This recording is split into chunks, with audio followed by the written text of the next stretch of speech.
सारे तो हो गए हैं, पीछे क्या रह गया है? 45 भी हो गया, 44 भी हो गया, 43 भी हो गया, 42 भी हो गया, 1 भी हो गया है, ये हो गया। हद होती है वैसे। क्या चाहते क्या हैं आप? अब क्या क्वेश्चन 33 31 निकाल लें? चले, मैं 5 मिनट दे रहा हूँ, इसको पढ़ लें। हाथ पकड़ लें उसका, भी रोक लें, वो अभी जा रहा है वो। बस एक हाथ से उसका हाथ पकड़ के रखें और बाकी दूसरे हाथ से काम करें जल्दी से। प्रॉफिट बिफोर टैक्स कितना है? 5927।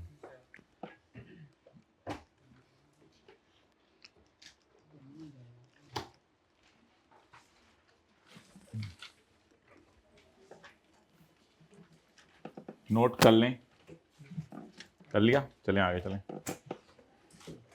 ये ऊपर वाले अकाउंट्स जो हैं वो कैश बेसिस पे बने हुए हैं और स्टॉक को वैल्यू किया गया है। भाई समीउल्लाह को बुलाओ। ऊपर वाले अकाउंट्स कैश बेसिस पे बने हैं और स्टॉक को वैल्यू किया गया है ऑन प्राइम कॉस्ट मेथड। अच्छा, कैश अकाउंटिंग में प्राइम एब्जॉर्प्शन दोनों की इजाजत है, कोई मसला नहीं। However Shahid wants to change the method of accounting from cash to accrual, लेकिन वो कैश से एक्रूअल की तरफ आना चाहता है।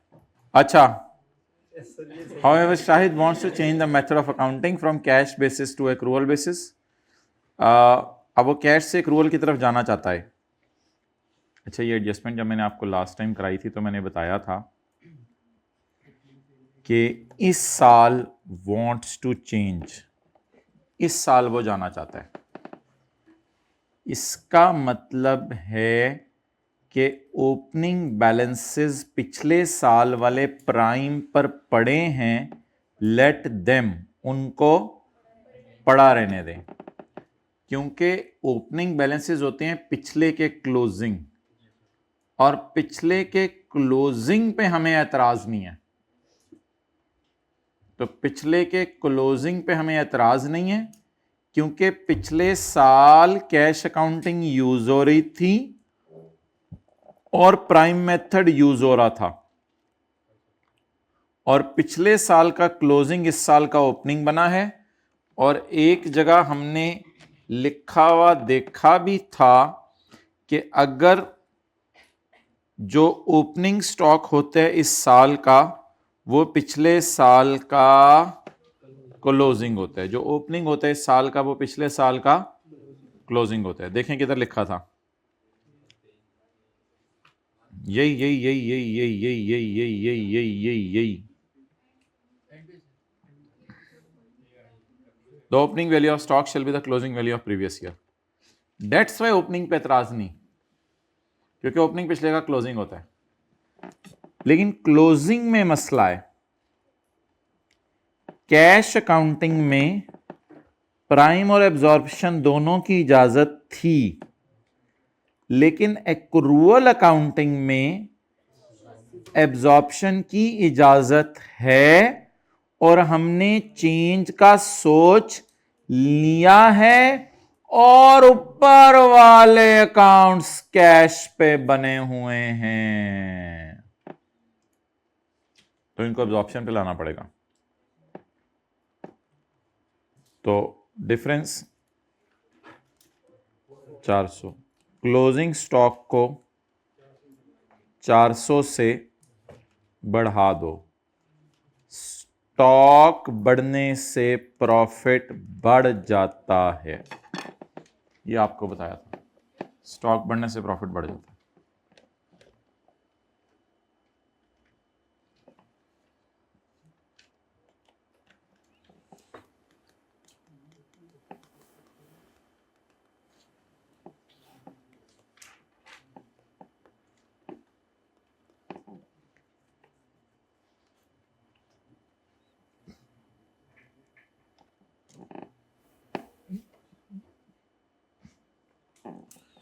ये चैप्टर 12 के अंदर एडजस्टमेंट आपको कराई थी। Next, purchase of packing material 22 lakh, no was deducted. यार ये पैकिंग मटेरियल हो, रॉ मटेरियल हो, फिनिश गुड्स हो, लिख लें। रॉ मटेरियल हो, फिनिश गुड्स हो, सब पे यही रूल है कि परचेज डिसअलाउ होती है लोअर ऑफ करके। परचेज डिसअलाउ होती है लोअर ऑफ करके।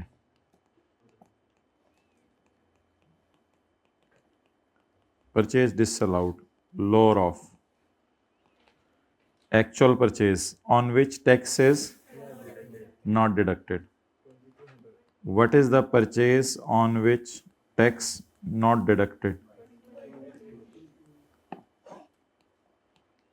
और 20% ऑफ टोटल परचेज। अब टोटल परचेज तो और कहीं दी नहीं हुई, इसी को टोटल परचेज लेंगे।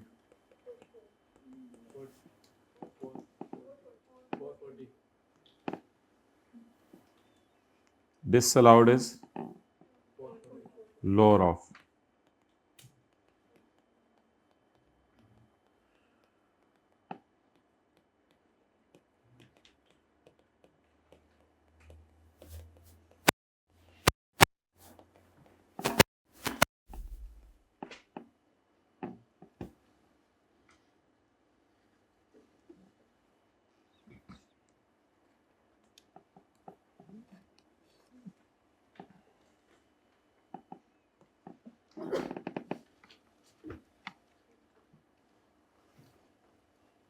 ओके,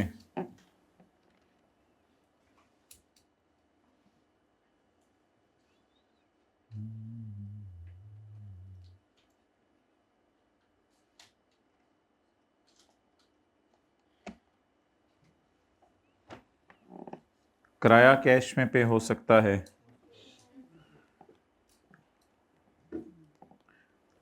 सेक्शन 21 का एल कहता है किराया कैश में पे हो सकता है। दोबारा लेस ना करें, एक दफा लेस हो चुका है।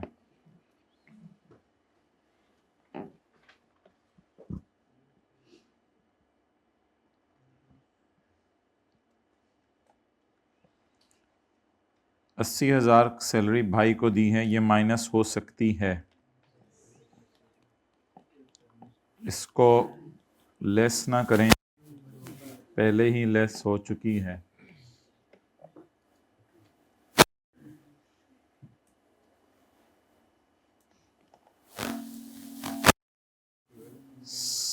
$9.5 लाख एक प्रोडक्ट की डेवलपमेंट पे खर्च किया है, जो कि 5 साल का फ़ायदा देगी। प्रोडक्ट की डेवलपमेंट को इंटेंजिबल समझा जाएगा।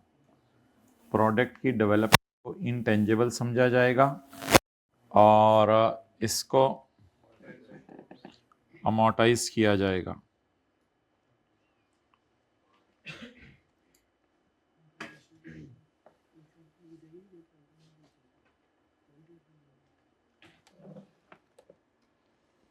इंटेंजिबल आप एक्वायर नहीं कर रहे, खुद क्रिएट कर रहे हैं।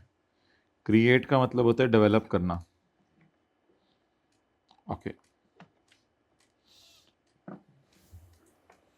और सवाल में एक और लाइन भी इधर लिखी हुई थी कि हर वो खर्चा जो 1 साल से ज़्यादा का फ़ायदा दे उसको आपने इंटेंजिबल बना लेना है। इसको आप इंटेंजिबल बना लें। ऐड कर दें कितना, 950, और लेस कर दें 190। नंबर ऑफ डेज बेस पे अमोर्टाइज करते अगर जो है डेट ऑफ परचेज भी दी होती।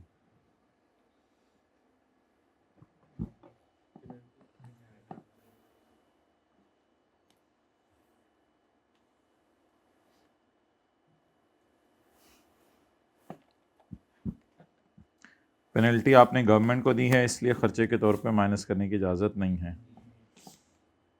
कितनी, 465।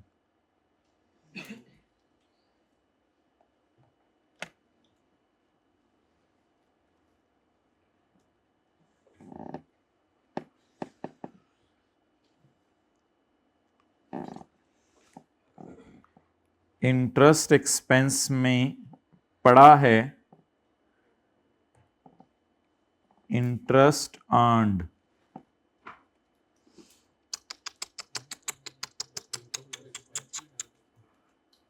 चलिए कोई मसला नहीं। अगर आपने अर्न्ड को खर्चों में डाल दिया है, फाइनेंशियल चार्जेस तो ऊपर देख लेना माइनस हुए में है, तो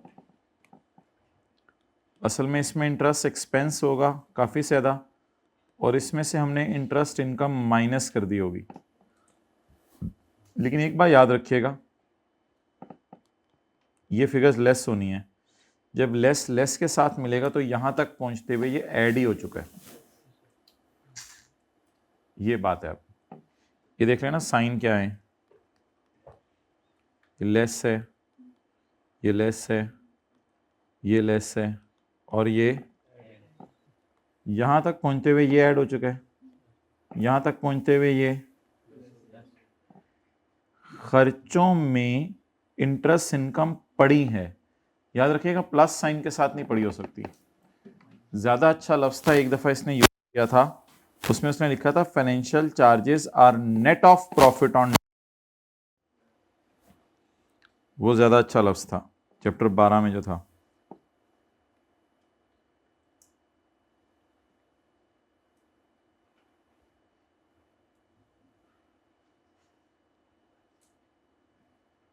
हाँ, financial charges are net of interest income, ये तो खूबसूरत इंग्लिश थी।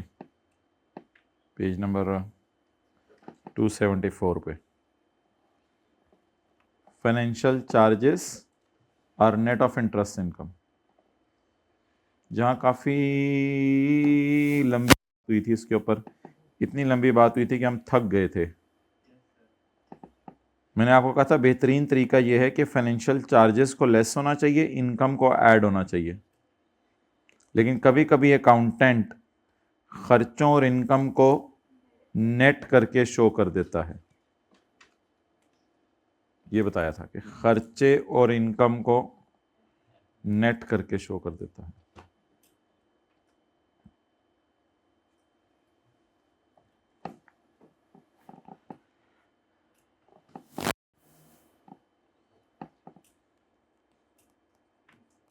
तो पेज 274 पर पॉइंट 4 मच बेटर, इससे ज़्यादा अच्छी इंग्लिश थी,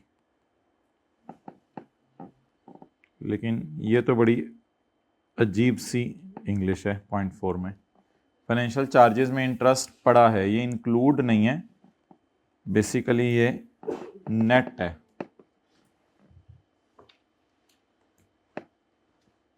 क्योंकि अगर आपको कोई बंदा आपको कहते कि सेल में सैलरीज पड़ी हुई हैं, अब ये तो भी बात नहीं, नेट हुई होंगी, फिर पता नहीं सेल में कॉस्ट ऑफ सेल पड़ी है, नहीं सेल में तो नहीं पड़ी होती, फिर नेट हुई होगी, तो अजीब सी बात है। अच्छा, बहरहाल उससे कोई फ़र्क नहीं पड़ता कि ये 100 रुपया है और ये 70 रुपये है और ये 30 रुपये है मिसाल के तौर पे, तो 70 में 90 का इंटरेस्ट खर्चा है और 20 की इंटरेस्ट इनकम है। तो अब ऑब्वियसली ये माइनस माइनस करके ये प्लस ही भी है, 100 जमा 90 190, 100 माइनस 90 10, 10 जमा 20, ये जमा ही हुआ होगा ना। दोबारा देखिए मैंने क्या कहा है, 100 माइनस 90, असल में किसी ने आपको कहा कि ये मेरे सेल है और ये मेरा इंटरेस्ट एक्सपेंस है और ये प्रॉफिट है, आपने कहा अच्छा ठीक है आपका इंटरेस्ट एक्सपेंस 90 होगा। उसने कहा नहीं नहीं नहीं नहीं नहीं, financial charges include interest income, ये खर्चा था, इसमें इनकम नेट हुई भी है, तो इसका मतलब है फिर असल में 100 माइनस 90 10 रुपए प्लस 20, क्योंकि ये वाला माइनस और ये वाला माइनस मिलकर प्लस हो जाएगा। छोड़े यार, इन चक्करों में जाने की जरूरत नहीं है। मैं चीज को आसान करना चाह रहा हूं कि कहीं भी इंटरेस्ट अर्न्ड पड़ा हुआ है तो अर्न्ड का मतलब है प्रॉफिट में ऐड है, और ये बताना चाह रहा हूं, इतनी लंबी बहस करने की जरूरत नहीं थी। इनकम में पड़ा होना चाहिए था, वैसे ये खर्चों में नेट हुआ है, गलत इंग्लिश है ये। बहरहाल ये मैं आपको बता रहा हूं 2020 वालों के साथ क्या हुआ था। नहीं नहीं, आपके साथ तो कुछ और होना है, वो अगले वालों को बताया जाएगा, उसका कोई हल नहीं है इन चीज़ों का। Earned on fixed deposit maintain with bank. अच्छा ये अर्नड है, याद रखिएगा। अर्नड का मतलब ये होता है कि इस तक पहुंचते हुए खर्चे और ज़कात वगैरह टैक्सेस वगैरह माइनस नहीं हो। ये रिसीव्ड नहीं लिखा हुआ, ये क्या लिखा हुआ है? इसका मतलब है ये नेट ऑफ टैक्स और ज़कात नहीं है। The bank withheld tax and ज़कात इतने, बट ये ना समझिएगा ये 450 नेट है। वो बता रहे बैंक ने ज़कात भी काटी है, टैक्स भी काटा है, लेकिन ये मत समझ लीजिएगा कि ये रिसीव्ड है। इसके साथ क्या लिखा हुआ है?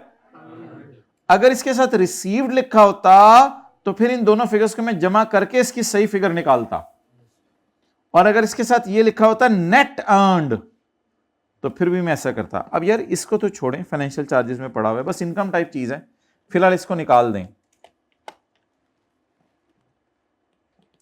Less 450 interest income. बाकी इसका टैक्स और ज़कात वगैरह इसको भी देख लेते हैं, और इसको रिक्लासीफाई भी करेंगे वक्त आने पर।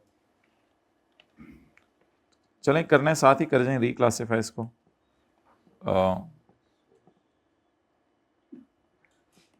वर्किंग नंबर 3 खोल के, इनकम फ्रॉम अदर सोर्स, ज़कात और टैक्स को फेस पे लेके जाऊंगा मैं। हाँ, लेकिन उसने ये नहीं लिखा हुआ कि इस 450 में कटा है, उसने ये नहीं लिखा हुआ इस 450, फिर उसने पता क्या लिखा होता? द 450 इज नेट ऑफ, फिर उसने इस तरह इंग्लिश लिखी होती, द 450 इज नेट ऑफ, जैसे बाकी सवालों में लिखा करता है। वो सवाल आप पता मौके पे तो मिलते कोई नहीं होते आपको, मुझे भी। ये देखें, the amount was received from a list, sorry, the amount was received after deduction of tax, the this amount, ये नेट है, ये नेट है। अच्छा, इसके साथ इसलिए उसने अर्नड का लफ्ज भी नहीं लिखा, और इधर देखें उसने क्या लिखा है? अर्नड। अगर अर्नड के आगे ये भी लिख देता ना द अमाउंट, तो फिर भी मैं कहता नेट है, इट इज ग्रॉस।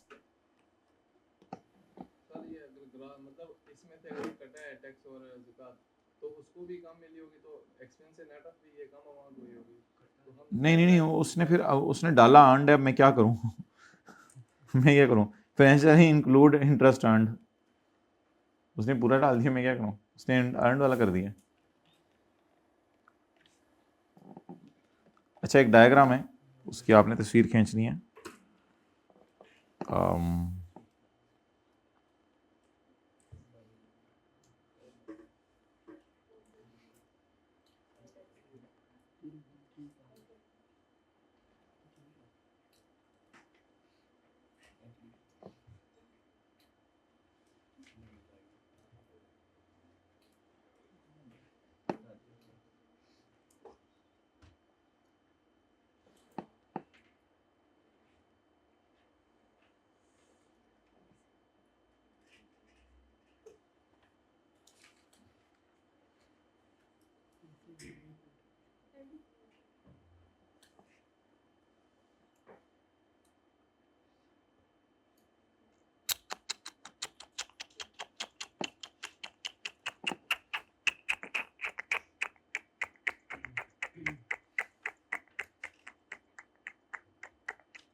खींच लें, शायद आपको याद हो, 4-5 दिन पहले मोबाइल में इसकी पड़ी हुई है, हर दफ़ा खींचते हैं। इंटरेस्ट इनकम अगर इंडिविजुअल कमाए या एओपी कमाए और बैंक से कमाए और 50 लाख से कम हो तो ये एफटीआर है। भाई इसकी तस्वीर खींचो, ये किताब में ही डाल दें।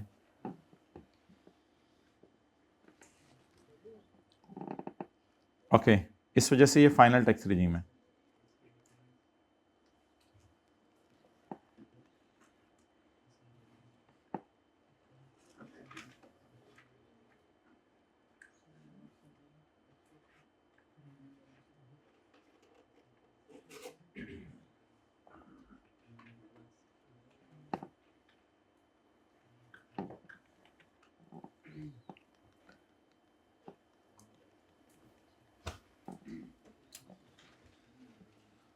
तल लें, तल लिया, चलें आगे।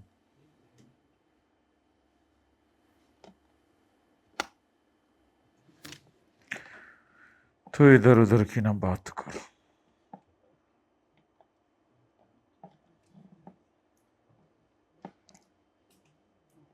इस एडजस्टमेंट पे क्वेश्चन मार्क लगा जाएं ताकि न्यूमेरिकल के फेस पे ये फिगर्स मुझे याद रहें, ज़कात वगैरह और ये टैक्स वगैरह। Capital gains 45,000 received net of tax of 6750 in metal limited. ML is listed on Pakistan Stock Exchange. यकम जनवरी शाहिद परचेज इस शेयर्स पर 2 lakh at initial public offering. जहाँ पे भी ख़रीदे इसने उससे कोई फ़र्क नहीं पड़ता, बस ख़रीद लिए इसने 2 लाख रुपए के शेयर्स। और मिला कितना है? कैपिटल गेन है 45,000 का। 45,000 का क्या है? Capital gain. और ये नेट ऑफ क्या है? टैक्स। तो इसका मतलब है गेन फिर ये तो नहीं है, गेन तो कुछ और है। लेकिन कॉस्ट को मैं इग्नोर करूंगा क्योंकि उसने मुझे गेन निकाल के दे दिया।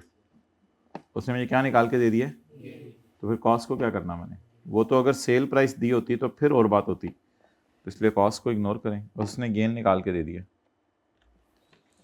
लेस, पहले जितना पड़ा है वो निकालें। 45 नहीं, आगे मैंने कहा कॉमा फुल स्टॉप के आगे नहीं पड़ा करना, बस जो पड़ा है पहले वो निकाल दें। 45 निकाल दें। Income from capital gain separate block. ML is listed on Pakistan Stock Exchange. 45,000 plus 6750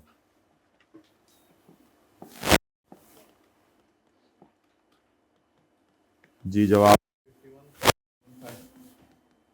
ये असल में गेन है। याद रखिएगा, अगर कोई भी आपको गेन आए उसमें से टैक्स कट गया तो गेन तो उतना नहीं था ना, गेन तो फिर ज़्यादा था।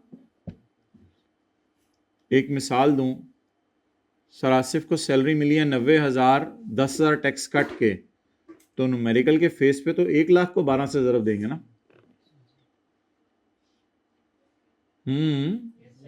सर आसिफ को कुछ सोनी नहीं रहेगा, लपना लग गया। सर आसिफ को तनख्वाह मिली है 90,000, 10,000 टैक्स कट के, तो न्यूमेरिकल के फेस पे तो 1 लाख को 12 से ज़रब देंगे ना। उसको गेन मिला है 45 नेट ऑफ टैक्स, तो टैक्स उल्टाएं वो वापस डालें ताकि टोटल गेन तो ये था 51.75। चलें आगे। भाई जब गेन को निकाल के दे दे फिर नोशनल एक्सपेंसेस माइनस ना किया करें। अगर सेल परचेज प्राइस अलग अलग दे फिर नोशनल एक्सपेंसेस माइनस कर लें।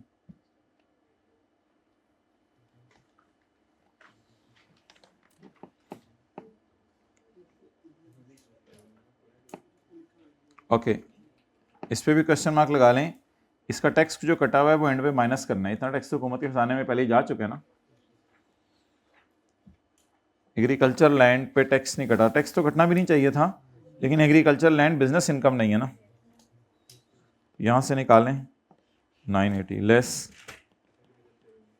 एग्रीकल्चर इनकम,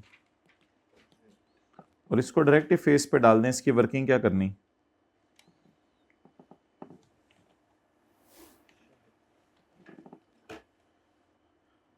शाहिद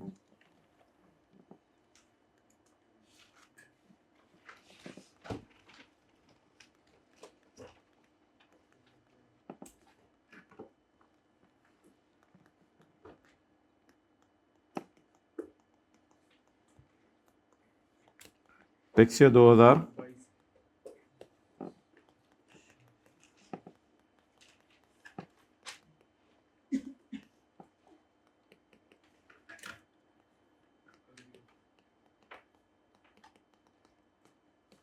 जी।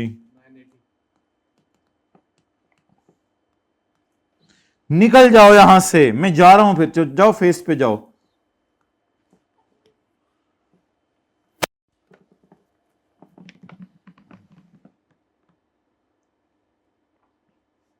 समीरा चाय लाना 1 cup.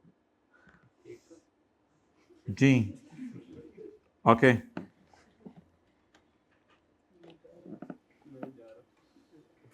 Tax depreciation for the year is 680।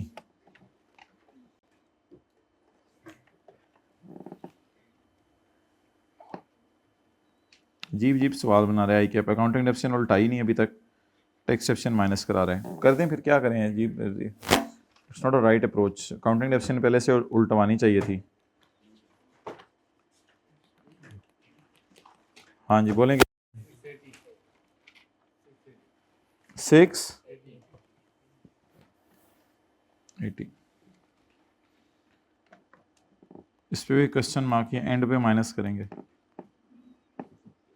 जो भी टैक्स आपका कट चुका है उसको एंड पे माइनस करेंगे। The unabsorbed tax depreciation brought forward from पिछला साल। पिछले साल की डेप्रिसिएशन कितनी है जो माइनस नहीं हो सकी थी? अनएब्जॉर्ब का मतलब अन माइनस। पिछले साल की डेप्रिसिएशन कितनी माइनस नहीं हो सकी थी? 568। इसको भी क्या कर लें, माइनस कर लें। अब कर लें, ये तो सेक्शन है 58 लॉसेस के चैप्टर में, तो पढ़ लेंगे कभी चैप्टर नंबर। इसलिए मैंने आपको आज तक ये सवाल नहीं दिया था क्योंकि इसमें ये एडजस्टमेंट लॉसेस के चैप्टर की थी। तो लॉसेस के चैप्टर में हम पढ़ेंगे जो डेप्रिसिएशन अपने साल में माइनस नहीं हो सकी थी वो भी आके माइनस कर लें। जैसे सेल्स टैक्स में आजकल पढ़े हैं, जो इनपुट पिछले महीने माइनस नहीं हो सका था वो इस साल आके माइनस कर लें, तो ये डेड नहीं होगी, इसको माइनस करेंगे। ब्रॉट फॉरवर्ड डेप्रिसिएशन पुरानी 560,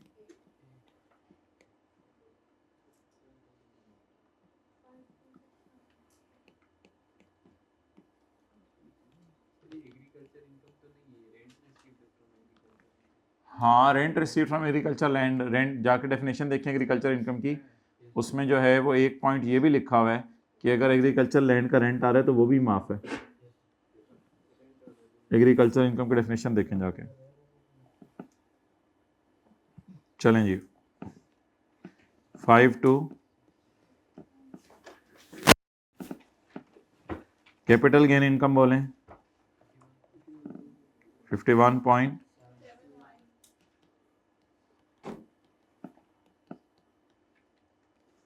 सेपरेट ब्लॉक।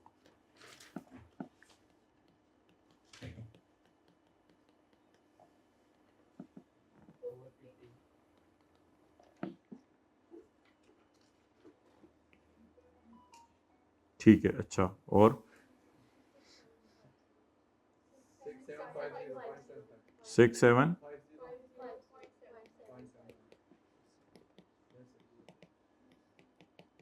निकलो तुम भी इधर से, तुम भी निकलो इधर से, तुम भी निकलो इधर से, सब निकल जाओ इधर से।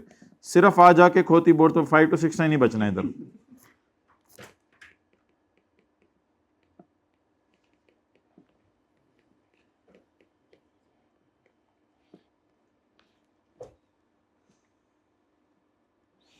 मुझे क्यों निकाला सेपरेट ब्लॉक, मुझे क्यों निकाला फाइनल रिजीम, मुझे क्यों निकाला एग्जेम्प्ट इनकम।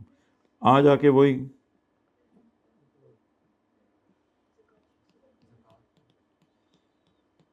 यार कोई शादीशुदी कराएं बच्चों को, ये पढ़ाए फिर। लेकिन फिर भी 15 लाख से तो बहुत ज़्यादा है ना, 52 लाख है। बच्चों का डिडक्टिबल अलाउंस तो फिर भी माइनस नहीं होना था। ज़कात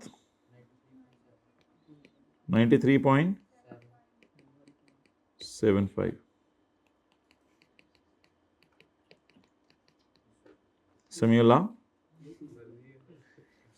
यार खुदा के लिए मैं आपको किसी तरह समझाना चाह रहा हूँ कि ऐसे अल्फाज ना बोला करें ज़िंदगी में, वरना ये आदत पड़ जाती है, फिर ये ज़िंदगी भर रहती है और आपके दायमे वाले आपसे डिस्टर्ब होते हैं। जुल्म मर्जी है, ये है वो है, तो you will be giving tough time to your siblings, your wife, your kids obviously. तो प्लीज़ इस तरह की चीज़ें ज़िंदगी से निकालें आहिस्ता आहिस्ता, otherwise they will be having a tough time.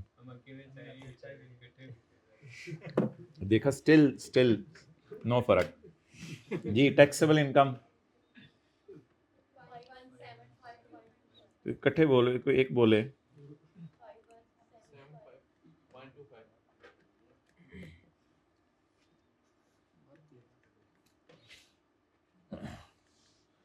समीला tax माशाल्लाह कैसा रहा था? टैक्स का पेपर याद है नहीं याद? माशाल्लाह पहली दफ़ा में पास हुआ था आपका तो। अच्छा जी, टैक्स बोलें 517। सैलरी कम तो टेबल 1 650 प्लस नहीं ये पूरा लिखवाया करो 650,000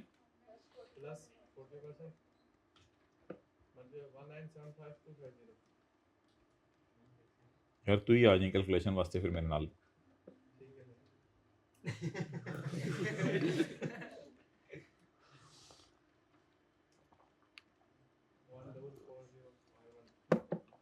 वन डबल फोर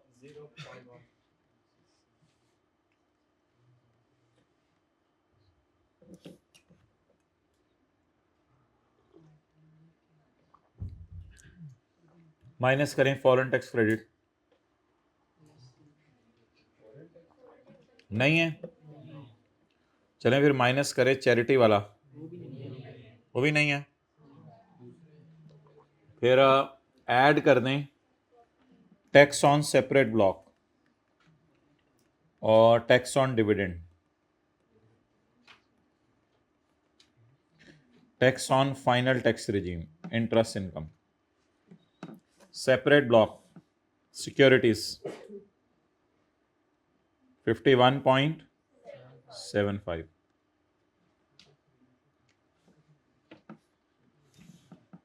बोलें 51.75।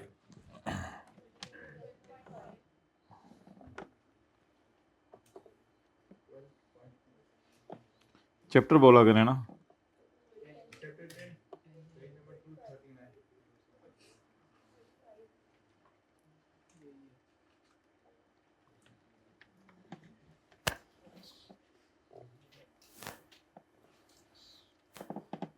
नवंबर 2021 में बेची हैं, सॉरी खरीदी थी 1 जनवरी 20 को। नहीं यहाँ पे आएगा 1 जनवरी 20, बहुत पुरानी। नई पुरानी या बहुत पुरानी? साढ़े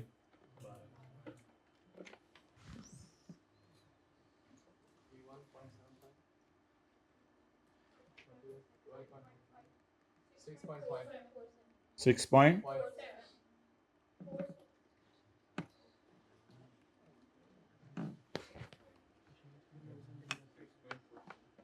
जी बिल्कुल बिल्कुल, हम लोअर पहुंच गए हैं पिछले 1 घंटे के, लिख लिया हुआ हमने।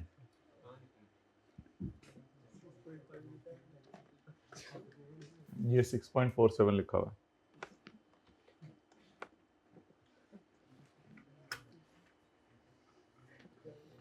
तीन न्यूमेरिकल कर लेते हैं। एक न्यूमेरिकल से प्रॉपर तरीके से बैठ के, एक न्यूमेरिकल थोड़ा सा नीचे होके आप लोगों ने लेना है रिलैक्स करके, और तीसरा न्यूमेरिकल लेट के लेना है। तो ये 3 न्यूमेरिकल कर लेते हैं आज। अच्छा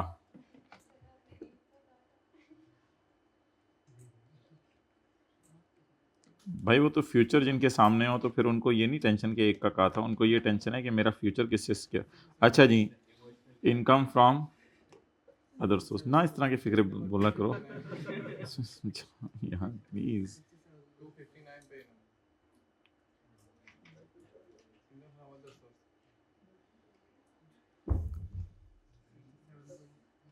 पंद्रह % टैक्स,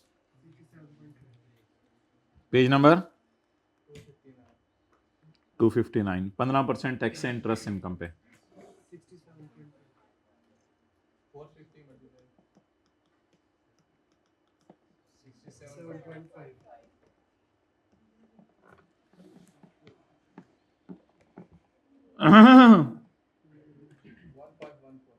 वन फाइव 14 लेस। चलें एक काम करते हैं, ठीक है, जब मुझे घर से कॉल आ जाएगी ना उस टाइम पढ़ाना बंद। अच्छा जी, less less less less less. अच्छा ये ना असल में आज उसने सेपरेट ब्लॉक पे भी टैक्स काटा हुआ है, उसको भी फिर माइनस करना पड़ेगा। सेपरेट ब्लॉक पे उसने टैक्स जो काटा हुआ है ना वो 6750 है, और डिविडेंड पे जो उसने टैक्स काटा हुआ है वो 40, असूली तो इंटरेस्ट पे असूली तौर पे 45 नहीं बनता था, वो बनता ज्यादा था, वो बनता था 67.5। इंटरेस्ट पे 15% टैक्स उसने काटा हुआ है। भाई तू एंड पे आ गया, जेन से निकल गया था, अब आपके पास कोई चांस नहीं है। अच्छा, less tax on separate block भी कटा है, कितना 6.75। यार ये मुझे नहीं पता, टैक्सेस पे बन 6.5 रहा है, कटा 6.75 है, वो गलत काटा होगा, फिर मैं क्या करूं अब। बस माइनस पता है कौन सा करना होता है, जो सवाल में दिया हो। कैलकुलेट आपने लॉ वाला करना होता है, और माइनस वो करना होता है जो सवाल में दिया हो। अब मैं क्या करूं कि बन इतना रहा है और उसने काटा गलत था, मुझे क्या पता। और आगे चलें, डिविडेंड में काटा उसने 45 है, बन 67.5 रहा है। अब मुझे क्या पता तूने कितना काटा है, बस जो जो काटा है उनको माइनस कर दो। टैक्स ऑन इंटरेस्ट, ये दोनों फिगर्स आपने सवाल से उठाया करनी है। अगर सवाल में ना लिखा होता तो जो आपको पता है फाइनल टैक्स रेजिम का जो ऐड करते हैं वही लेस भी करते हैं। अच्छा यार, थोड़ा सा मसला हुआ है इसमें कि इस पे उसने टैक्स काटा था 6.75, सवाल बता रहा है, और मेरा लॉ कह रहा है 12.5% 6.5 है। कोई नहीं, बाकी हमें रिफंड मिल जाएगा नीचे पेबल में नेट करके। सवाल कह रहा है 45 काटा था टैक्स, मेरा लॉ बता रहा है कि 67 बनता है, तो कोई नहीं, बाकी पे कर देंगे नीचे, पेबल टू गवर्नमेंट में खुद ही निकल आएगा वो। तो प्लीज यहां रेट लगाने होते हैं और यहां पर क्वेश्चन वाला टैक्स उठाना होता है। एक और टैक्स रह गया, वो भी उठा लें। टैक्स डिडक्टेड बाय कस्टमर, हमारे कस्टमर ने टैक्स काटा हुआ हमारा 870,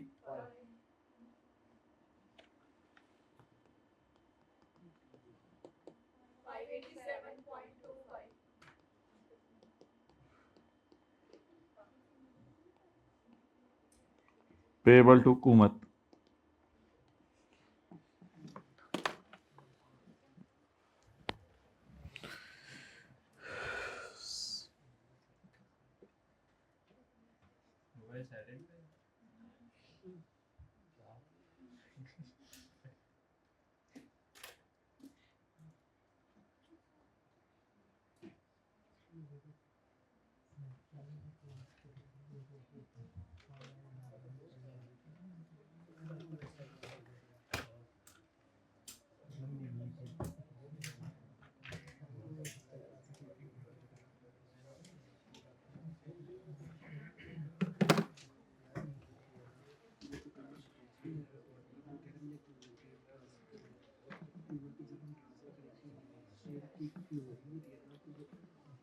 चलें भाई, जब मेरे घर से फोन आ गया या जब आप थक गए, whichever is later, whichever is later. आप थक गए, घर से फोन नहीं आया, whichever is later, whichever is later, whichever is late, whichever is later, whichever is earlier नहीं मैंने बोला। अच्छा जी, सास वाला अगर कह रहे हैं ना जाना है तो उसे तुम्हारा तो आने को भी दिल नहीं चाहता, जाओ जाओ तुम, ऐसी सरदर्दी डाली हुई है, मैंने पढ़ना है और तुम जो है अपनी कड़िच फ्राई करके बैठे हो। ये कतील वाला सवाल ना असल में उसी के अंदर डाल के कर लिया हुआ था जो हमने नॉर्मल सवाल किए थे बिजनेस वाले, तो वहीं पे ये सवाल हमने कर लिया हुआ है। और ये मुश्ताक वाला सवाल भी हमने कर लिया हुआ है किसी और जगह के ऊपर। अच्छा, पेज नंबर 420, 420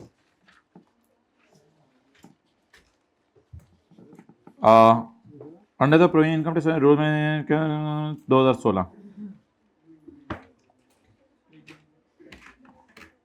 ये सवाल अभी बस इसकी एक एडजस्टमेंट कर लेते हैं, एम्प्लॉय शेयर स्कीम इंशाल्लाह फिर आपको जो है वो इस होमवर्क में कल दे दूंगा, अभी आज इसको ना कीजिएगा, बस आज दो यही सवाल कर लें, बड़ी बात है जो भी करके आए हम, याद भी करने वाला है आज। An option was granted to Badar in अगस्त 2014, बदर को अगस्त 2014 में एक ऑप्शन दिया हमने।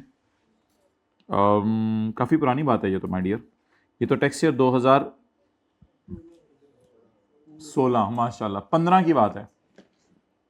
आपको पता है यकम जुलाई 14 को टैक्स ईयर 15 शुरू हो जाता है। टैक्स ईयर 15 को हमने उससे कागज़ का टुकड़ा दिया है टू एक्वायर 2500 शेयर्स इन हमारे अब्बू कंपनी। हमारे अब्बू का नाम है मामू, listed on Hong Kong stock exchange, जो कि हांगकांग स्टॉक एक्सचेंज में लिस्टेड है। तो इसलिए ये मामू पीएलसी लिखें, प्राइवेट कंपनी है, क्योंकि पाकिस्तान की स्टॉक एक्सचेंज में लिस्टेड नहीं है। अगर पाकिस्तान की स्टॉक एक्सचेंज में लिस्टेड होती तो ये क्या होती, पब्लिक कंपनी। इसलिए जो कैपिटल गेन आएगा वो नॉर्मल रजीम का होगा। However the option was exercisable after completion of 1 year of service. भाई क्या लगी हुई है, किस पे, नहीं, ये आई कैप की हिस्ट्री में पहला सवाल है जिसमें ऑप्शन पे रिस्ट्रिक्शन लगी हुई है, शेयर्स पे रिस्ट्रिक्शन नहीं लगी हुई, ऑप्शन पे रिस्ट्रिक्शन लगी हुई है। और ये रिस्ट्रिक्शन भी नहीं है, इसको रिस्ट्रिक्शन ना कहें, बस उसने कहा ये ऑप्शन आपके पास है, लेकिन अगर आपने इस ऑप्शन को एक्सरसाइज करना है तो 1 साल बाद आ जाना, यानी 1 साल बाद जब मर्जी आओ मैं तुम्हें शेयर दे दूंगा, तो 1 साल तक मेरी जेब में ये ऑप्शन पड़ी रहेगी। ऑप्शन का पड़े रहना is not taxable.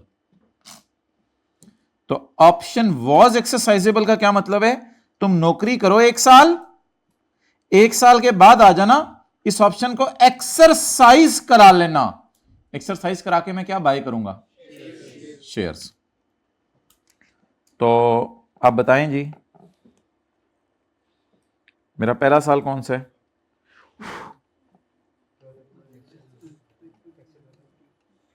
Tax year 2015,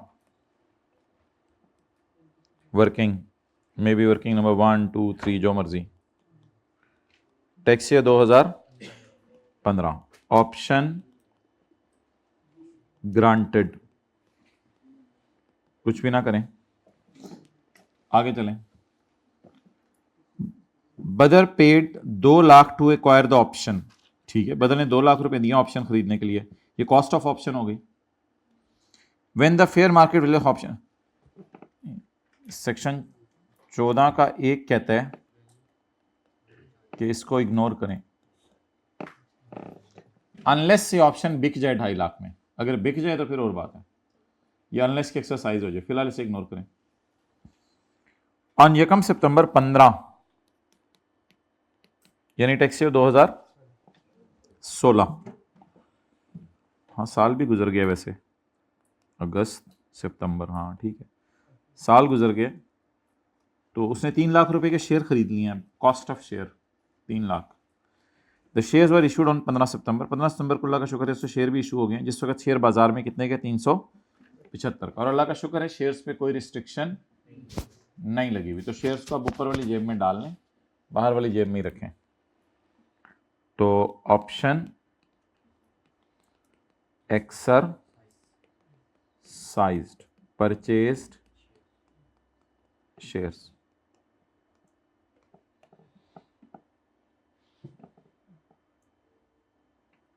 acquire the shares, shares acquire हो गए हैं, जी पंगे ले रहे हो। अच्छा जी,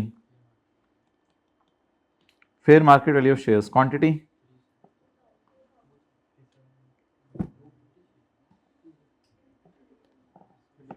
ਮੈਨੂੰ ਲੱਭ ਲੈਣ ਜਾਓ ਤੁਸੀਂ, ਛੱਡੋ ਤੁਸੀਂ 2500,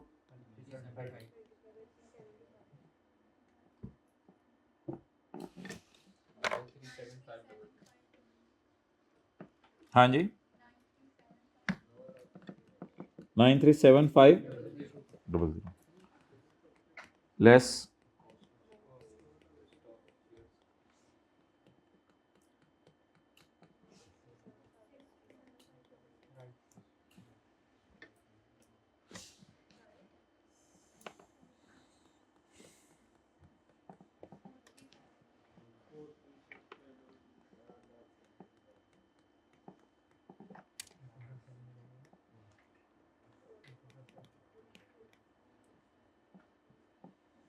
चलें जी, नोट करें यहाँ तक, फिर आखिरी पैरे को पढ़ते हैं। इसी सफ़े पे नोट कर लेना, नीचे किताब पे ही। क्या करना है, चार्ट डालना है घर जाके इसका।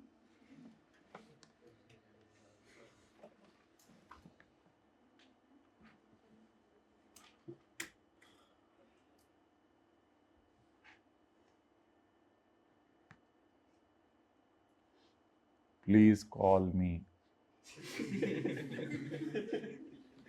ओके,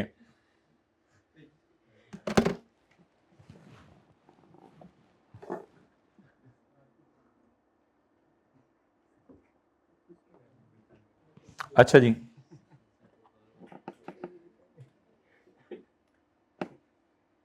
अच्छा इसको हमारे न्यूमेरिकल के फेस पे डालेंगे क्योंकि हमारा साल 16 ही चल रहा है। इस फिगर को हम सैलरी में ले जाएंगे।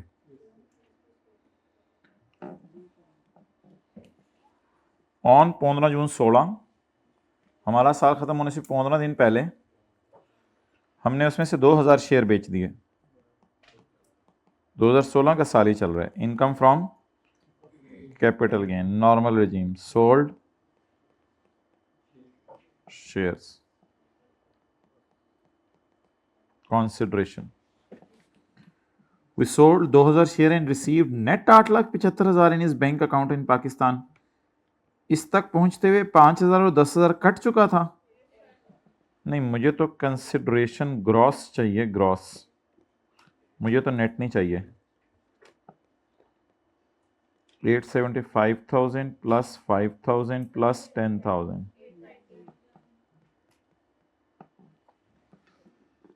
890,000।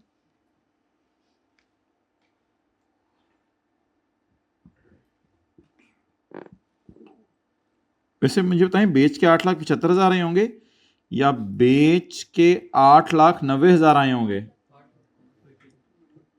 बेच के तो 8,90,000 आए होंगे ना। चलो बोलो यार, हम कल दिल में नहीं पढ़ना होता ना मैं डियर, दिल में पढ़ना होता तो। अच्छा अच्छा, चलें आगे। लेस कॉस्ट आबासा, where A is the cost of shares, B is the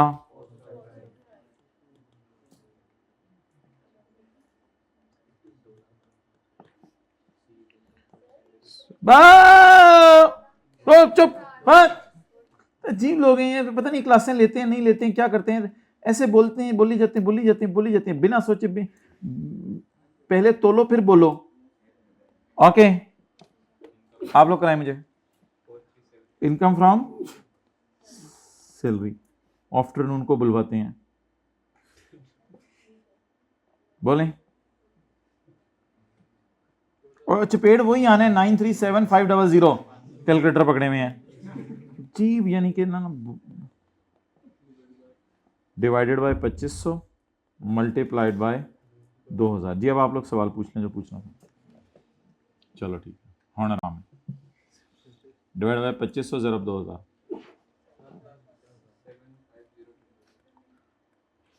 750।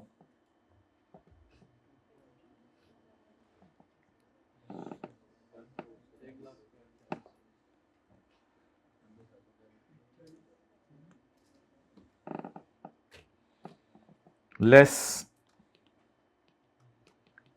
Bank charges and commission, 5,000 जमा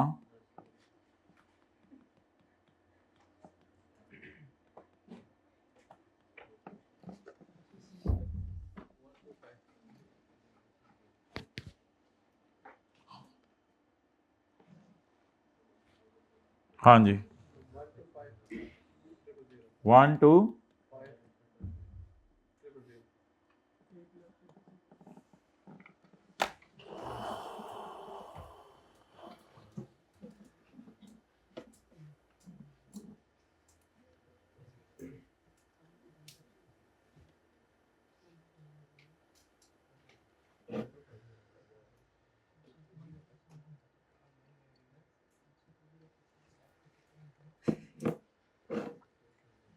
Why are you shutting down the book?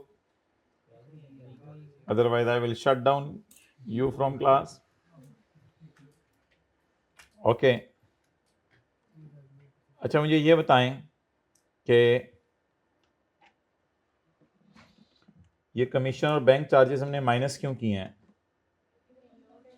इधर उल्टा दिए थे ना, क्योंकि ये कंसिडरेशन से नेट नहीं होने चाहिए, इसलिए यहां उल्टा दिए थे, लेकिन यहां आके इनको दोबारा क्या कर दें, माइनस कर दें।